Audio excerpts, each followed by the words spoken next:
Hey, Universe, welcome back. This is Board on a Thursday. We are still talking NBA today. We've got Chris. What's up, Chris? What's up? And we've got Mike. Mike, what's up? Did you say universe? Is this how far out is this going? Why would you ever limit our capabilities? I saw we had one. I saw we had. You can't keep If me you know down. something I don't, I'm just saying I want some of those space bucks. I saw we had a download in Germany, so we're going global. All right. I mean, do you even listen to Neil deGrasse Tyson? I mean, the likelihood that there are like us doing this in a universe, like somewhere else, this exact conversation, it's possible and most likely happening. Well, first of all, you don't listen to Neil. You experience Neil. All right. A roller coaster. Yes. All right. So, Fast and Furious movie. Yeah. God. Oh no. We just witnessed the end of the OKC Houston game. So we want to touch on that really quick. Go ahead, guys. So first thing, watched, right? Oh, everybody watched, right? I'm assuming. Yes. Okay. So my main beef with the situation was, and I know this happens in the NBA all the time, especially in playoff series, but James Harden getting away with shoving anybody within arm distance there at the end of the game and getting away with it from the refs, and then B, the ridiculous amount of and one 3-pointers or fouls on 3-pointers just because a guy's hand was in 6 inches of a person and he swiped his arm through. I thought that was against the rules by now anyway, but I thought that was just completely ridiculous. It's a bunch of guys playing against the rule book and not playing the game, and it makes it hard to watch sometimes. Yeah, that's my big thing too. Is I hear people complain about the hack a Shaq, when they start fouling people that can't shoot free throws. I'm perfectly fine with watching. I would much rather watch Roberson go up there and shoot 2 for 13 or whatever he finished with, because that's part of the game. But right. Instead of watching James Harden pull that same move where he's not attempting a real shot, he's basically looking for the foul, just jumping into someone and then throwing the ball up, and they're giving it to him every time. Right. So I don't have a problem with hack a Shaq. I don't think they should ever change that rule, because if you can't shoot free throws, then don't be on the floor at the end of the game. Take them off the floor. Exactly. You had plenty of chances to take off the floor, and they didn't do it. Yeah, I agree. And another thing that stood out to me, man, is just some of the basketball IQ plays at the end. Like Harden, he got the ball inbounded to him, could have ran off all kinds of clock. He's one of the best free throw shooters in the league. And he tries to throw a pass into Nene, and it gets stolen. It's just like, dude, what do you? Yeah. Sometimes these guys, like they just the plays they make, it just doesn't make sense to me. But it was a great game though. It was a really good game. It was a very good game. It's one of the reasons I love watching NBA playoffs, games like that where it was back and forth there at the very end. I honestly think OKC should have put that game away in the third quarter. I think they were up by 13 or 14 at some point. That should have been over with, but because you can't count out the Rockets. Well, as one maybe like on this show, the least into the NBA, more like general all over sports. The fouls, especially when you see stuff like that, make it the most frustrating to watch. Like you said, it makes it so hard for me just to sit down and watch, 10 actual minutes of basketball and watch 30 seconds go off a clock on just these fouls. And then I see other things where, like you said, Harden getting aggressive and everything else. I'm like, well, I definitely thought that was a foul. And now we talk, okay, playoff basketball fouls. So like average viewer like me is like, okay, well, now what do I expect from the NBA? Do I have these playoff fouls? Do I have these, like, what's different from the regular season as you're trying to like consume this product? There's no way it's not hurting the product.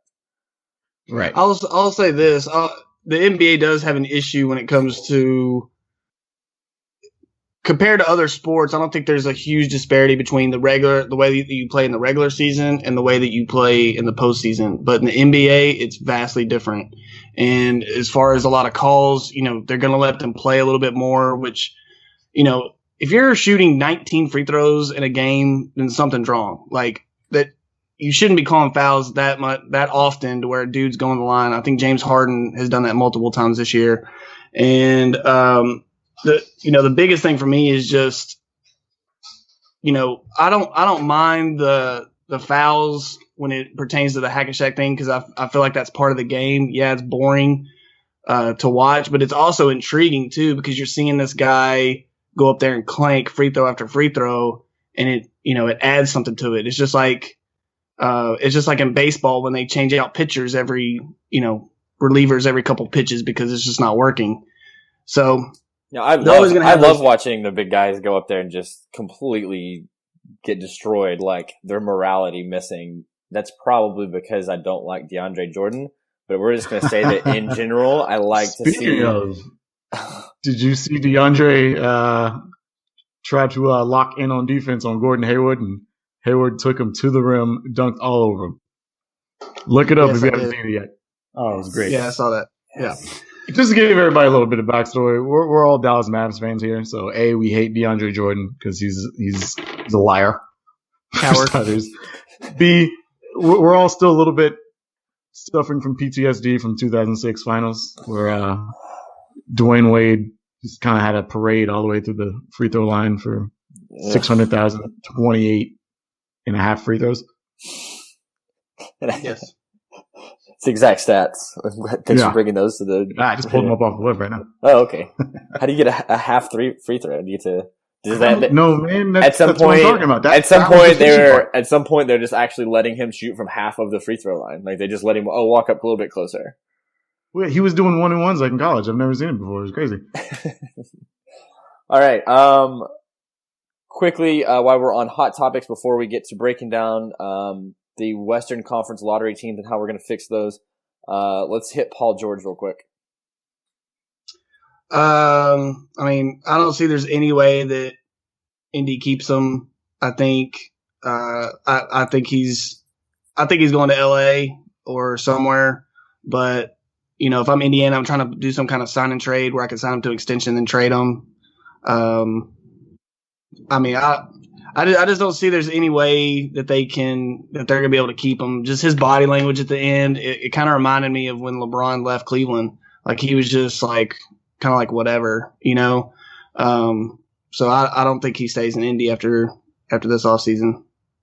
No, I think the day the game, it was a game one, I believe, where he said right after the game, I should be the one taking these shots. I mean, he threw CJ Miles under the bus, and then the next week he's throwing somebody else under the bus, and then the next game he's throwing somebody else under the bus. That's a guy that does not plan on coming back to Indiana, I don't think.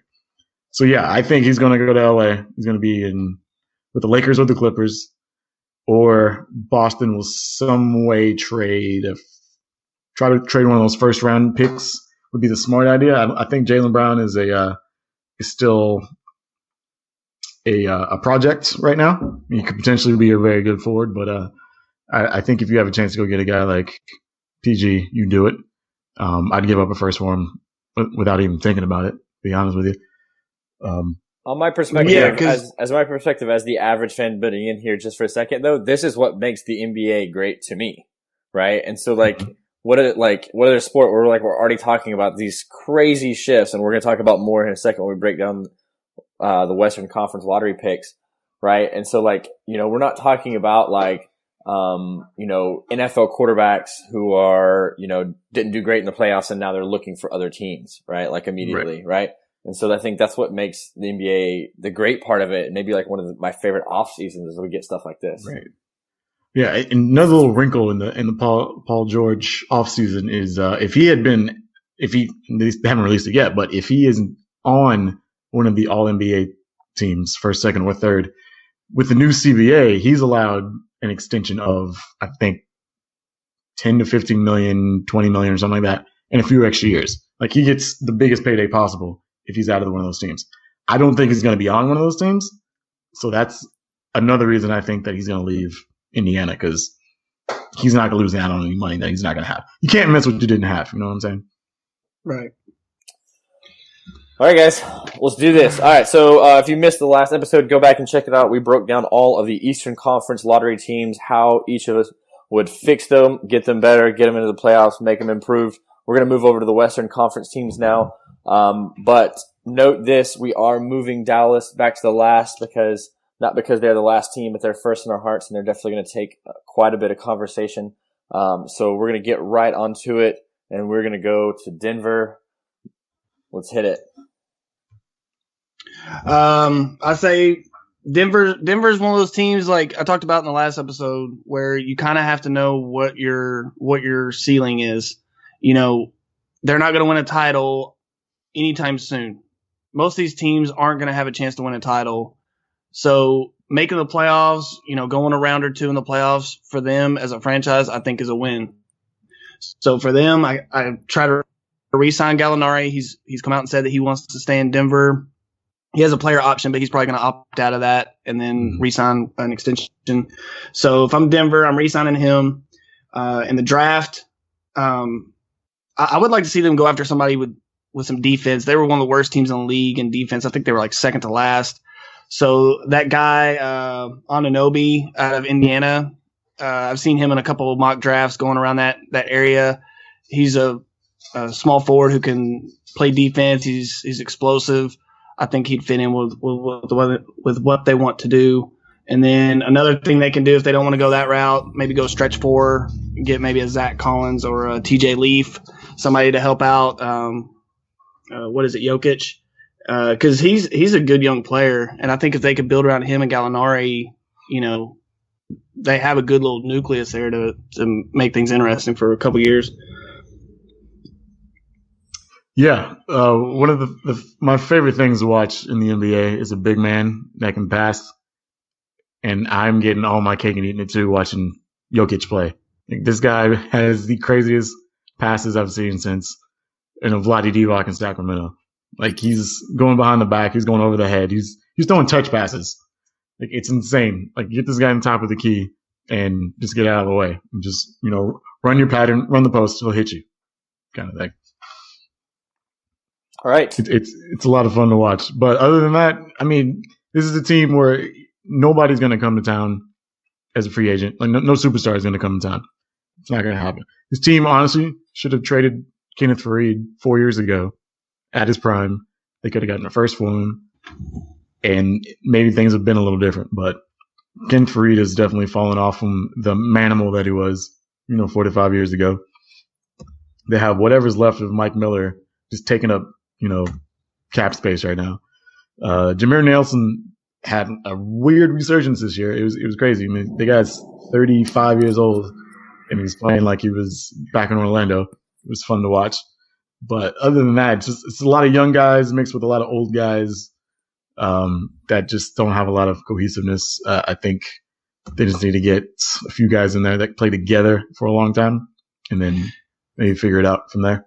Yeah, the last thing I'll say is they got to start getting some of these young guys some minutes, man, like Moutier and Jamal Murray, like these guys that they spent high draft picks on. They've got to start getting them, upwards of 30 minutes a game, seeing what they have, and then, if they don't like what they see, get rid of the pieces, but at least you know what you got.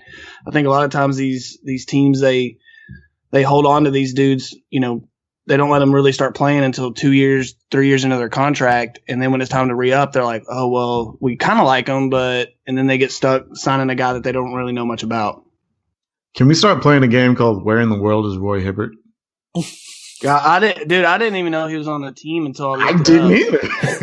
Yeah. Great. This guy keeps popping up on everybody's rosters every season. I'm like, are you still in the league?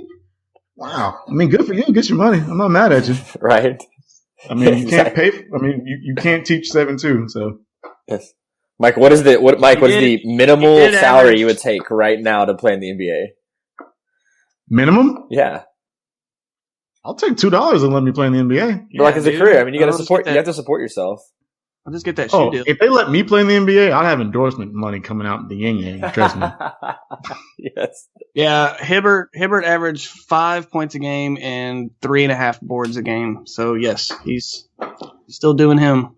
That a boy. All right, let's head down to New Orleans and maybe the worst mascot in sports? ?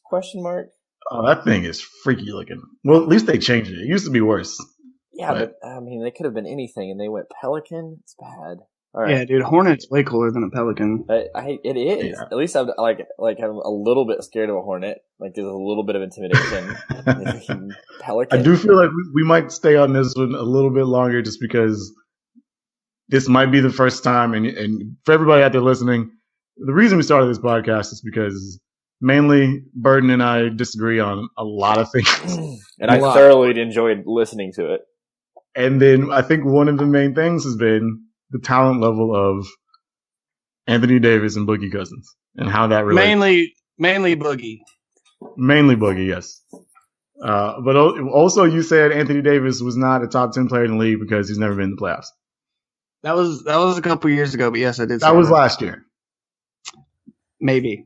After he was on first team All NBA. Hey. He's not backing down. And then again, he'll probably be all team first NBA again this year too. I mean, I don't know what to tell you. Those people can be bought. What Can't trust them. The 50 or so different. Okay, I don't think AD's spending his money on that, but okay. All right, so we obviously in New Orleans there's a huge dynamic. There's a massive trade middle of this season that changed up that team a lot. Are they on the right path, or is that wrong direction? I think it's on the right path. I mean, they have to do something to keep AD happy because, like Mike said, they haven't, been to the playoffs. For him to, they re-signed him to an extension, but to keep him there, they're going to need to see some improvement. He's going to need to see that they're trying to win. And, I think trading for DeMarcus Cousins for what they gave up was about as good as you could ask for on their end. I don't think they gave up as much as I would have anticipated having to give up for a player like Cousins. But if I'm them, first thing I look at is re-signing Drew Holiday. I've read some things where they say that he could get max money. I don't know if I pour max money into Drew Holiday. I mean, he's a really good player, but it's into one of those things where you want to re-sign him, but you don't want to overpay for him, because if you give him max money and then you have AD and Boogie, then that's your salary cap right there. And now you're trying to fit pieces around those three guys for, minimal contracts. So something they've really got to do is they got to add some shooting. They don't have any shooters out there right now. They've got to go get some shooters. And they've got to find a way to get rid of Omer Asik's deal. Like they've got to, if they have to package, a late, couple years down the road, first round pick or whatever to get rid of his contract, they've got to do it because it's just killing them right now on the cap. So, they've got to get really creative. They've got two of the best, big men in the league right now. Me and Mike have different opinions on DeMarcus Cousins, whether I personally said that you can't, I've never said that he was a bad player. I said that you can't win with him as your main guy. And I think him being the second guy on a team is a perfect thing for him. I don't think he has the mental game to kind of lead a team and carry a team.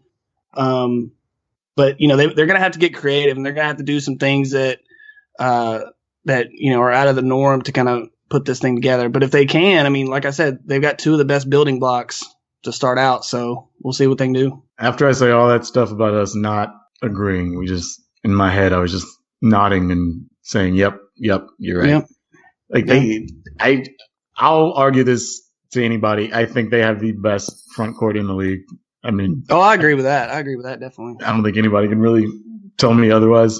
I think Drew Holiday will demand max dollars this offseason just because the market is going to dictate that. It's just going to be whether or not New Orleans, pulls the trigger early or waits and sees what else is out there.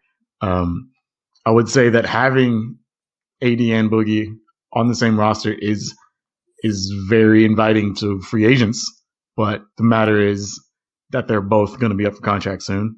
So is that going to work out in the long run, or is this the makings of a, I don't know, quote, super team? Who knows? I have to wait and see. And I completely agree about Asik. Like, Asik is that bloatware you get on your cell phone that makes it go slow every once in a while. And you're like, why can't I get this crap off my phone? Because somebody else put it there and I can't do anything about it. That's Asik in his 4 years, $10 million, or whatever that crap he has left. Well, that's one of the things. $10 million a year, excuse me. Go ahead, Mike. Go ahead. So he has 10 mil left a year. But yeah, I really think all they need is to get some shooters around him. and some ball handlers off the bench, and then let those two guys work inside, and they can both shoot with range. So one goes outside, the other goes inside to get the boards. You can really flip that around to either side, and it can be like seriously dangerous dynamic that they have in the West. Yeah, this is the last thing I'll jump on, but I agree that they've got two of the best, 10 players in the league, 10 of the, or two of the top 10, top 15 players. But getting that third guy is going to be the issue. Is that guy Drew Holiday? Do you think that core right there can get you somewhere? And with Omar Osik, like, I see a lot of teams doing this. There will be a guy that in the playoffs makes, does some good stuff, and people are like, oh man, this guy can play. And then he'll go and he'll sign a huge contract, and Bismack Biyombo. The team will Bismack Biyombo, Gortat was like that, and Omar Osik. I mean, Osik is probably, if you really looked at it, one of the most overrated or overpaid players in the past 5 years. So you've got to find a way. You got to find a team that, maybe doesn't care about taking on money because they've got a ton of space, but they want, a draft pick or something like that, and you got to make a deal. You got to get that off your books.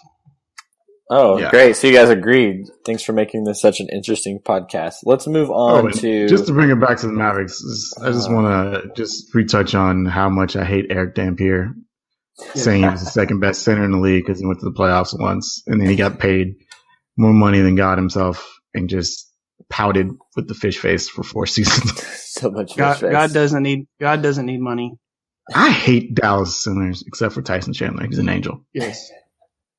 All right, let's go to Sacramento Kings. We're going to we want to focus this completely on Vlade Divac if we can, like 100%. The whole front office. Jeez. I really want to pick your brain on what you think basically only about him and as a person, not maybe not just as a GM. I mean, I'm sure he's a likable dude if you like giants who chain smoke and can't really count that high because they make terrible deals. Yeah, I mean, sounds like a nice guy. Yeah. Wow. Like a smelly 3-year-old. He looks like Marasan's, like a smaller Marasan at times. But this thing that teams do where they have to bring in old players to run their team, and they think that, because he was a pretty good player, he'll know talent. He'll know, dude, come on. Like, very rarely does that work. Where a former player is a great GM. Jerry West is probably one of the few off the top of my head that I can think of. Steve Kerr. But Steve Kerr? In Phoenix? Yeah, but I would say everybody. He made that 20 seconds or less, dude. Or whatever it was. 16 seconds left. Soon. Yeah, but I'm just saying. That team was running in the early 2000s. Well, not running it, but they were top 4 team for 5 years straight. But I think if you looked at Steve Kerr, you would say, hey, that guy looks like a GM. Like he's been training to be a GM his whole life, even when he was in the league playing. Is that a race thing? Is that what you're? No, it's a short, slow thing. Gotcha. So the tall slow Divac is tall and slow. So you must be under this height to GM. Got it. That'd be a good one. Gotcha. Name me other than Jerry West. Name me a good tall GM. Don't say Phil Jackson. Don't say Phil. I'm not going to say Phil Jackson because that would be a lie. I'll find one. Hold on. Okay. Well, while you're looking it up, I'll go over what I think Sacramento should do. So Sacramento, Rudy Gay has a player option. I think it's like 15, 16 mil, and they're kind of waiting to see if he'll pick that up. My guess is that he doesn't pick it up and he tests free agency. If I was him, that's what I would do. And for them, I think that's the best thing that can happen because you're not going to win with Rudy. Like, Rudy Gay's not going to be a guy that's going to carry your team. So you're just going to have to blow the whole thing up. You're going to have to start winning the draft. You've got 2 picks in the top 10 this year. you've got to hit on those picks. I mean, they don't have to be, necessarily superstars right out of the gate, but they have to be productive and they have to be good players. This is a good draft to have multiple picks because of the depth. If I'm them in the draft, I'm looking at point guard and, stretch bigs. That's just the way the game's going now. Guys that can defend pick and rolls, guys that can move. I would let Tyreek Evans walk. I would let him. I wouldn't re-sign him. I just don't think you're gonna. He's the kind of guy that I could see him going to a contending team and really helping that team. But where he's at right now, I think he needs to change the scenery. And then just again, I'm going to hit on this with a bunch of different teams, but don't overpay for marginal players. Don't sit there and be like, oh, we got to get someone. We'll overpay for so-and-so. You're better off just waiting it out, using those draft picks, letting those dudes play, and building your organization that way. Yeah, I think the first thing they need to do is trade Rudy Gay, get whatever you can get for him, take his money off the books. And then I'm just drafting young, bringing in young. I'm going to start tanking without tanking, if you know what I mean, and just see what works out, because this team is going to be treading water for a very long time because they put themselves in a very bad situation, I think. But to get back to the GM discussion, Ernie Grunfeld is 6'6". That'd be the I was thinking more like 6'8" or taller, but okay. Mitch Kupchak. How tall is Mitch Kupchak? I think he's, what do you play, guard? Probably like 6'6", 6'8". How about Joe Dumars? He's like 6'4". Larry Legend, 6'9". Okay. Mitch Kupchak, Don Pat Riley. Okay. A few. Mitch Kupchak is 6'9". Ooh. Made it. Would you rather have a former player as your GM or just some guy with a computer that runs analytics all day? I don't know. Is the guy with analytics bring snacks? Huh? Does he bring snacks? His food. No, I'm talking analytics. Like. No, I understood the question. Wow, that joke! I just saw his head just. Yeah, something buzzed your tower there. It's so good. Fruit baskets. Yeah. I don't know. It depends. Okay, Mike, Sacramento. Do you have anything to add? Talked about him. Okay, God, anything else you JJ, can add? come on. God, you guys are killing me. Your topic wheel around is you're talking about GM's heights right now. Fine, we're leaving him. That's it. Vlade Divac section is done. We're going to Minnesota, where I think, Burden, you're actually talking about getting a place there? Minnesota. How anyone could ever live in Minnesota, I don't get it. And then you got to go like $3 million a year to live in Minnesota. I'll live in Minnesota. If you're paying me $3 million in Minnesota, you'll probably pay me $2 million to live in Miami, and I'd rather do that. Because your name is Norris Cole, and nobody likes you. Norris Cole, actually, he plays for Oklahoma City, I think. Oklahoma City. Yeah, and like September. There was a Norris Cole sighting earlier, and I was like, oh my God, I haven't seen that guy in like 4 years. If I'm Minnesota, first thing I'm doing is I'm moving on from Rubio. The Rubio experiment is not working. People will say, oh, well, he averages 9 assists a game. Yeah, so what? He can't guard anyone. And in the West, you have to be able to guard point guards. You have to be able to guard Westbrook, Harden, Chris Paul. Like, you've got to be able to – you don't have to be a great defender, but you have to be able to defend at some point. And he's a terrible shooter. So right now, those are two of the worst things you can be at the point guard position in the West. So if I'm them, I'm moving him, trying to get anything I can get for him. And then I'm letting some of these younger guys like Chris Dunn, maybe Tyus Jones get some more minutes at point. Or if there's a point guard you like in the draft, maybe De'Aaron Fox or somebody like that, then, Dennis Smith, then take one of those guys. A guy that I'm looking at if I'm Minnesota that is number one on my radar this offseason is JJ Redick. If you put JJ Redick on that team with with those weapons, then it's going to be they're going to be very tough to guard. JJ Redick's one of the best shooters in the league, and he's also a good defender. I think that's somebody that they should look at. And then in the draft, you just take the best available player, someone that you think can help your team, and if not, you can move later on for other pieces.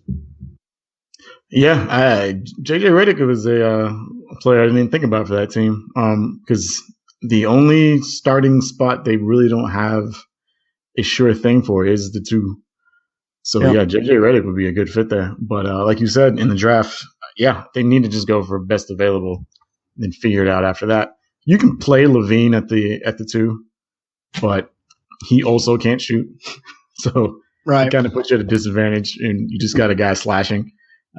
He's better at the 1. I mean, Chris Dunn shows flashes of being the guy, and then he just, for some reason, just falls off. That was only for 1 season. He was great in college. He could be, the heir apparent to Ricky Rubio. I think he is. He's a very good perimeter defender. He hits the open 3. He gets to the rim. He's got to kind of slow down sometimes. But, with Dunn, Levine, and Wiggins on the floor at the same time, and then you got Karl Anthony Towns maybe running a trailer, like that's going to be a crazy athletic team for a while. And it's perfect because you got Tom Thibodeau as your coach, who everybody knows loves to run his players ragged, averaging about 37 a night. I mean, that's kind of probably the reason who am I thinking of? Derrick Rose is, falling apart before our very eyes because that man was running to the ground from the day he was drafted till whatever's left of him in New York right now. I think it has more to do with Derrick Rose eating so many gummy bears and not preparing his body physically for that. If you'll remember back in the championship game, in college, he ate too many gummy bears, and then he wasn't able to perform at his peak level. So I think maybe I'm not a doctor. Are you serious? Yeah, look it up. Okay. Google it. For real, Google it. I asked him what was up with him, and he said that he ate too many gummy bears before the game. So that's all you need to know about Derrick Rose right there. I'm not even going to Google it because you're nothing but a trustworthy person. Yes. Diabetes is a real condition, guys. Okay. Yeah, but I think you need to eat a lot of gummy bears for that, right? At some point, your foot. On a separate note, speaking of gummy bears, if you ever want to read the funniest thing ever, go to Amazon.com and type in Haribo sugar-free gummy bears, and then just read the comments. You're gonna have to spell Haribo for me.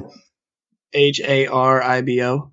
And oh my god, it's some of the funniest stuff you'll ever see in your life or read in your life. It's hilarious. There's also isn't there the one they have the giant gummy bear that you can buy, like the 5-pound gummy bear, and the comments on that are also equally great. They're like, ordered this, please send help, it's now fallen and on top of me. Those are great. All right. Nice. You guys ready to move on? Let's do it. Yep. All right, I get 2 lists for you here. Players to score 70 points in a game or more, and players to lead their team in scoring twice before turning 21. So players to score 70 points plus in a single game. Wilt, Eglin Baylor, David Thomas, David Robinson, Kobe Bryant, Devin Booker. Players to turn 21 or before turning 21 led their team in scoring. LeBron James, Carmelo Anthony, Kevin Durant, and Devin Booker. So definitely we're going to the Suns now. What do you guys think? What are they going to do to fit around this piece? Just keep drafting people from Kentucky. They'll be fine. All right, let's move on. It's worked out so well for them. They're like the second worst team in the league. Yeah. Well, they have no big man. They got Alex Lynn, who probably can't even spell his last name. I hate seeing people that are 7 feet that don't know they're 7 feet. Like going back to Roy Hibbert, watching him in Indiana was just like, I wanted to pull my hair out and like, just reach and jump. You're 7 feet tall. Act like it. That's like watching Alex Lynn some nights. I feel like this podcast is taking a turn very negatively towards tall people. And I just want to say that if you are above 6'9", and are listening to this. 7'9". 6'9". Sit down. Oh my God. Stop being so tall. Or we're just going to keep up the hate. That's fine. Okay, continue. Not hate, it's an observation and an opinion. Phoenix, the thing about Phoenix, man, is they've got first of all, I never thought Devin Booker would be like, I mean, he looks like a legit, I mean, he could be a star in this league. So, but you have a lot, I mean, they've got to pick a point guard and get rid of the rest. They've got Eric Bledsoe, Brandon Knight, Tyler Ulis. Like, they just stockpile point guards. So they need to pick which one they like and roll with that guy.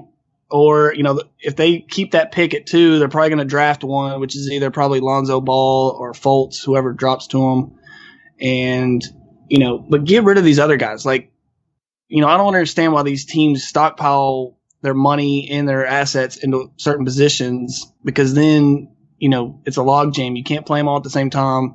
So you're just hurting yourself. Right. And if I'm them and maybe the point guard I want, you know, if I was in love with Markelle Fultz and he gets drafted, and then maybe they fall to 3 or something, and Lonzo Ball goes to LA, then if I'm them, I'm moving back in the draft, because everything else is guard related, or, you know, positions that I think they've already kind of got, you know, a little decent hold on right now.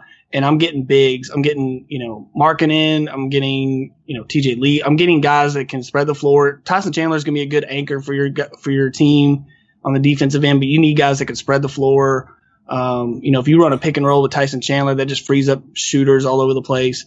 So they've got a, you know, they've got a bright future, but it's still going to be a couple years away. But they can't just keep drafting guys year in, year out, and then never getting anything out of them. Yeah, you mentioned earlier that these guys were a terrible team. I don't think they're a terrible team. I think that they knew going in that they were tanking this season, and they did just that. I mean, when there's games where Eric Bledsoe and Tyson Chandler and Jared Dudley aren't even getting playing time, it's obvious the team is just trying to get the young guys minutes and see what they can do. That being said, I think this is one of the more exciting to watch younger, talented teams in the league. And I'm excited to see what they're going to do in the next few years. They do need to stop collecting guards. It's becoming a logjam, like you said. And like you also said, it can come back to bite them. It's exactly what happened when they had Eric Bledsoe and Isaiah Thomas and Goran Dragic at the same time. It made no sense. What was the point? You had 3 guys playing the same position, and then you eventually had to put Bledsoe at the 2 or Dragic at the 2, depending on the night. All that happened there was Dragic got pissed off and said, hey, I want out of here. And he left. And then you traded Isaiah Thomas, which made no sense at all. I guess maybe because you already knew in your head that you were trying to tank. I don't get it. They should go ahead and trade Eric Bledsoe right now. I think he still has value for a first rounder. I would hold on to Tyler Ulis. He showed a lot of promise there at the second half of the season. Yeah, Devin Booker, I thought the guy would be good, but I didn't think he's going to be 70-point good. But at the exact same time, it's flashes like that early on in your career are the same things that come back to haunt you later on, because everybody's expecting that guy to put up, 25 a night now. Right. And who knows if he'll be able to do that, especially on this squad right now. Go ahead. No, that was it. Oh, if I'm Phoenix, I'm not drafting a point guard. I like where I'm at point guard. I'm going and I'm getting Josh Jackson, who can defend. Right now you look at the deepest position and the most important, I think, right now is athletic wings, the 3 position, with Greek Freak, LeBron, Paul George, Gordon Hayward. I think that's kind of where, guys that can do multiple things. Josh Jackson is a really good defender. He can shoot the ball at a pretty good clip. And I think he's a hard worker. I think he's a guy that's going to want to get better. And, like we talked about earlier, just don't make the same mistake you've made in the past where you just like, oh, well, this guy's the best player. So what? You got to get what fits your team. And I think that Josh Jackson would fit what they're trying to do right now. I also can't believe Leandro Barbosa is still trying to play basketball. Like, he's hoping he gets re-signed again. Well, he's on contract for next year too, $4 million. Is it a team option or?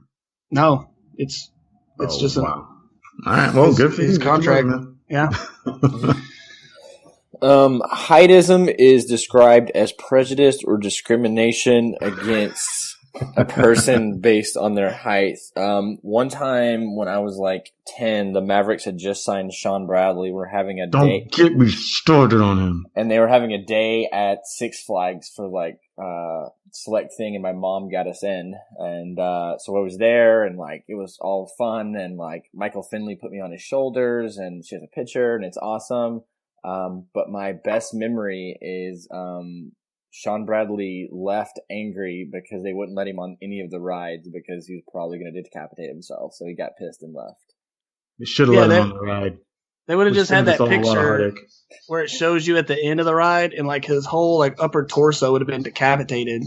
Yeah, just tated his kappa. Heightism is real, guys. All right, let's go to our absolute least favorite team, the Lakers. It's not my least favorite. Yeah, there's many teams I hate more than the Lakers. Least, it's up there for me. San Antonio. I don't hate. Yeah, Spurs won. Yeah, well, Spurs is like Heat too. I have like a hate respect for the Spurs. Yeah, like I love seeing the Lakers so bad. I love seeing the Lakers fans when they're so bad. Maybe I should restate that. Lakers fans, seeing them in despair is my favorite. Yeah, Lakers fans are a lot like Cowboys fans. Like whenever they're bad, they just talk about how great they used to be. Right. And, you know, I remember when Dallas swept LA the year they won the title, and there was this guy had a Kobe jersey, and me and some friends were like, "Hey man, you know, it's all right. You got your one, or you got Kobe's got 5 or whatever." And he's like, "No, we got 16." And I was like, "Dude, you weren't even alive for like half of those, so shut up." But Yankees friends that do the same thing. They're like, "We have 68." I'm like, "What? No, that doesn't count." Yeah, you can't do that shit. First thing the Lakers need to do is they need to pray. They need to pray that they keep pray to that Magic pick. Johnson. You mean, right? Because if they lose that pick to Philly, first of all, Philly's going to have 2 of the top 4 picks in a loaded draft, but that just hurts their whole thing. I know that they're wanting Lonzo Ball. His dad, as dumb as he is, has already put it out there that that's where he wants his son to play. They're from there, and so they're already looking to promote him as the next face of the franchise. So you got to hope that you keep that pick. That's number one. Number 2, Paul George. You got to go get him. Now's the perfect time. If you have to give up some of these younger pieces, D'Angelo Russell, I guess a question would come, would you give up this pick this year if it ends up being, top 4 or top 3 pick? Would you give that up plus some pieces to get Paul George? Me personally, I would, because you already know what you're getting with Paul George. You don't know what these guys could end up in the league as. And then last, you got to find a way to get rid of Luol Deng. You got to talk to him, see if maybe there's something he wants to do after basketball and kind of push him in that direction. He averaged like 7 points a game last year, and he's making insane amount of money. Hey man, have you seen the real estate market in LA lately? It's a booming business. Dude, you just tell Luol Deng, like, hey, I can see Luol Deng in a few years being one of those guys on Hollywood Boulevard that are selling you those CDs. Yeah, there's dudes on the side of the road, man, that they'll just like on Hollywood Boulevard, they'll hand you their mixtape. No, I know who you're talking about, but why would you think Luol Deng would be the guy? I don't know. I just could see him going that route. That's a hell of a career move, but all right. He'll have plenty of money to spend in the studio, so he'll be able to put out a top product. That's true. I disagree with D'Angelo Russell. I'm not getting rid of him if I'm in LA. There's no way. Like, the cornerstone of your team right now is D'Angelo Russell and then Brandon Ingram. Everybody else is expendable. I do remember when this season started and the Lakers got off to like a 5-2 start, and I was like, oh wow, Luke Walton actually might be the real deal. And then, they started playing Metta World Peace in games. knowing that they were trying to lose. I think this team is very conscious of the fact that they weren't going to make the playoffs this year. Jeannie Buss has already come out and said that she's going to be disappointed if they don't have an all-star on the team next year. I'm hoping that is her roundabout way of trying to say they're trying to get Paul George, and not that somebody on the active roster right now is going to be on that team, because I don't see it happening. I do think that they could turn Julius Randle. Seriously, they could turn Julius Randle into what? Why am I blanking on his name right now? So unprofessional. Who does he play for? Warriors. Draymond. Yeah, thank you. Jeez. They could turn him into a Draymond Green. Like, the guy is shooting with the Rangers this season. He can handle the ball well enough to start a break. You can put him on top of the key and run the offense that way. Because D'Angelo Russell, as good as a point guard as he is, the guy's a two guard, and let's be real about it. Jordan Clarkson, I think, is also a two guard, but he's probably the best point guard option that you have on the team. I'll be honest, I wanted the Mavericks to get Jordan Clarkson last season when he was a free agent. I think the guy has a lot of potential. But time is really going to tell with this team right now.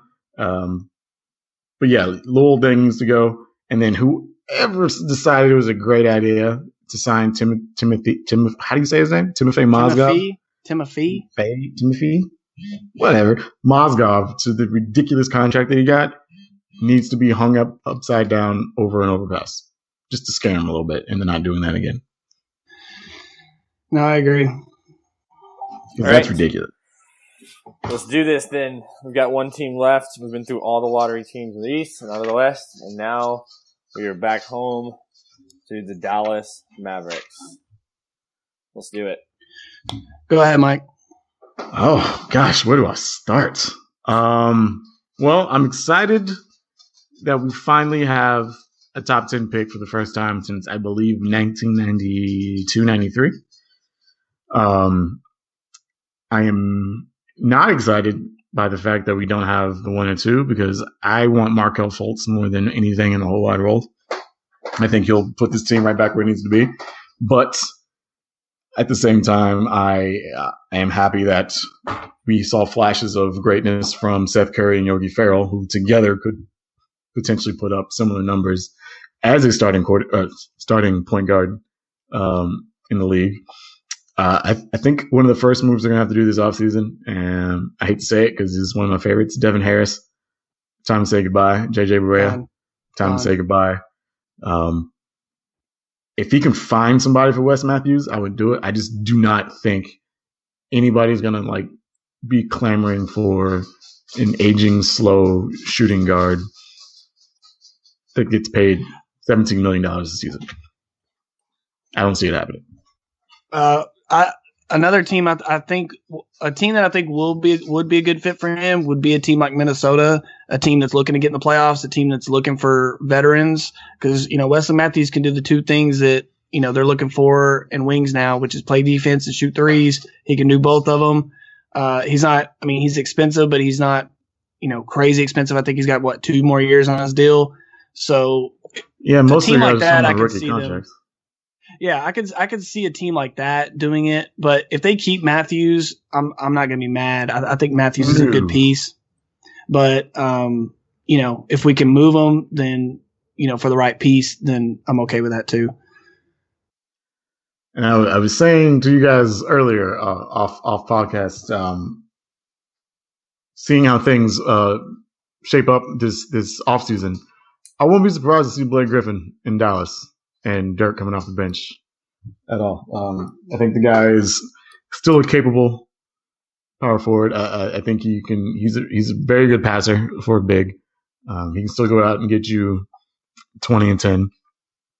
And I think Rick Carlisle is still one of the top 3 coaches in the league, and a talent like that, he can probably do a lot of damage with. The only thing with him, man, is staying healthy. I mean, he's had 3 playoffs in a row where he's gone out early because of injury. So that's got to be in your mind if you're Dallas, just how much that guy he just, and it's injuries that don't look like much. Like the other night, it didn't look like a big thing, but next thing you know, he's out for the rest of the playoffs. And it seems to be the case with him when he gets injured is it's always, worse than it looked, or it's always worse than they initially thought. So, would I object to Blake Griffin being on the team? No, but there is some risk there with getting a guy that has had some injury history. So if I'm them, I'm looking at Nerlens Noel. You got to try to extend him, But again, I don't think you should overpay for a guy that is very limited offensively. Yeah, he could play defense, but he's even more limited offensively than Tyson Chandler was, and he's not the defender that Tyson was. Now, yeah, he's younger. Disagree with that. You think he's better offensively than Tyson? Marginally, but yeah. No, I don't think so. I think you can call his number in the paint. You can set up. You could call it, and then you better be getting back on defense because they'll be getting a rebound and going back the other way. But if I'm them, in the draft, there's kind of two ways I think they'll go. They'll either go Dirk 2.0 with Markkanen and have him kind of mentor Markkanen and turn him into the next Dirk, or they'll go the point guard route, maybe get that guy from France. I watched a quick YouTube video of that guy from France, and he seemed pretty good. So, in those YouTube videos, I can't say his name either. Frank Ntiti Nilana or something. And, but he's big, he's fast. Yeah. He's got all the tools. It's just one of those things like how quick is he going to be ready to make an impact? And you got to get impact guys in this draft because, Dirk's got 1, maybe 2 years left. So I'd like to see him make another run. And then always remember Dirk can re-sign. He can, they have a team option. He can tell them, hey, decline that team option. Let's free up some money so they can, right now they don't have a ton of cap space, but they can always maneuver with him and make it work to where they can free up some money for someone. So Dallas is, I think they're right there. I think we'll all agree Harrison Barnes was one of the biggest surprises of the NBA season. And right. He, when we signed him initially, I was like, God, here we go. Overpaying. Especially after the Olympics. Yeah, where he played like 30 seconds the entire time. He was the human cigar. He was the human victory cigar for the Olympic Games. It was ridiculous.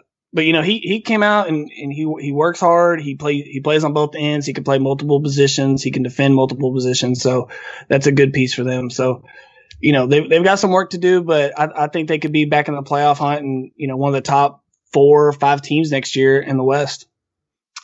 I don't think Harrison Barnes needs to be the number 1 scorer. I did appreciate that he was good for at least 18, 19 a night. I mean, that's hard to do in the NBA, especially in the West. But, I mean, we can go out and get somebody to help with the scoring load other than Dirk. That'd be great. I think Dirk will opt out this offseason and do like they've done the last 3 years where they say, let's see what we can get, and then whatever's left over, we give it to the big guy. Yeah. If we do move Matthews, I wouldn't mind them going after Redick either. That'd be a good piece for them. And of course you wouldn't, because you can finally dust off your Duke poster. Dude, you keep hating on the guy. Take it down. My bad. It's a baller.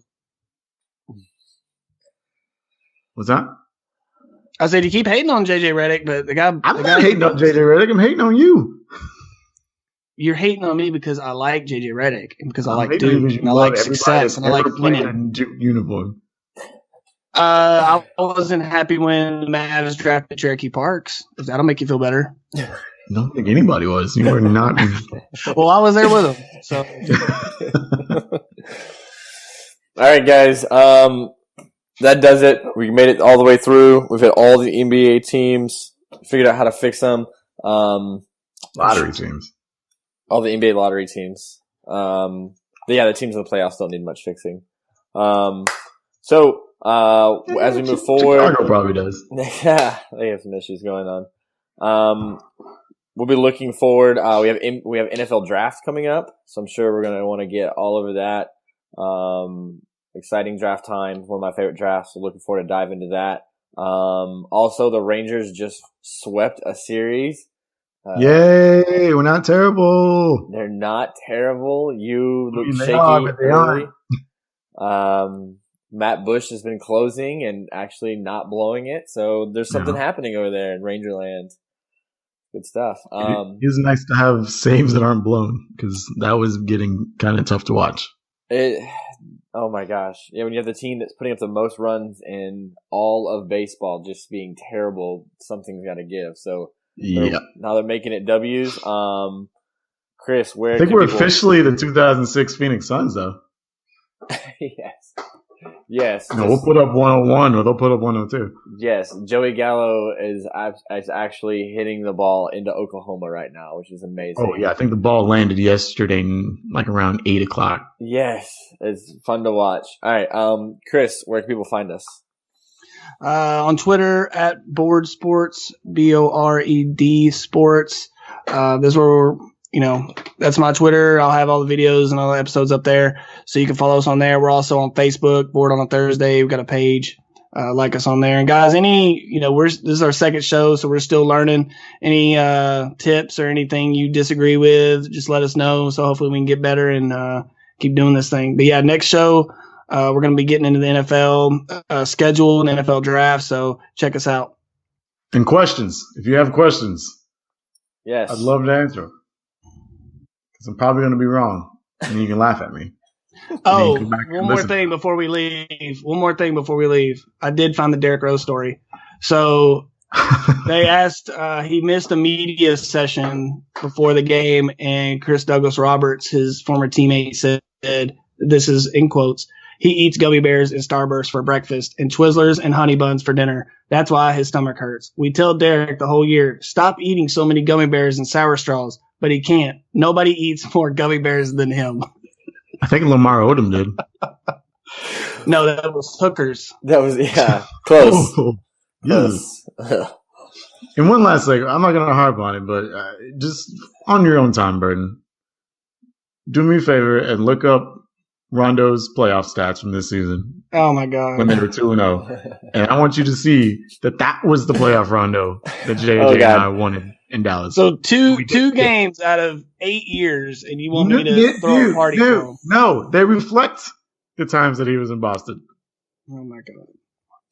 It could have happened. It could have been us. End it. Just end this show. We're not getting into we'll come back to it. Forever. We will. Look it up. You're right. Forever. All right, we will. All right, guys. All Take right, it easy. See you later. All right. Peace.